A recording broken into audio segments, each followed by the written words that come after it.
ঘাম জড়িয়ে যে অর্থ উপার্জন করা হয়, যে ইনকাম করা হয়, এটা হালাল। আর হালাল খেয়ে দোয়া করলে কবুল করে কে? এজন্য খেটে খাওয়া মানুষ, শ্রমজীবী মানুষ আর মেহনতি মানুষদেরকে বিশ্বনবী খুব ভালোবাসতেন।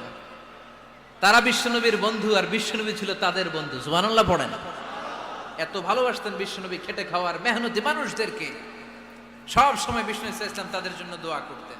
এজন্য যারা খেটে খায় তারা কপালওয়ালা, তারা মুস্তাজাবুদ দাওয়া। তারা কি? মুস্তাজাবুদ দাওয়া মানে এমন ব্যক্তি যে ব্যক্তি দোয়া করতে দেরি হয় কিন্তু দোয়া কবুল হতে দেরি হয় না।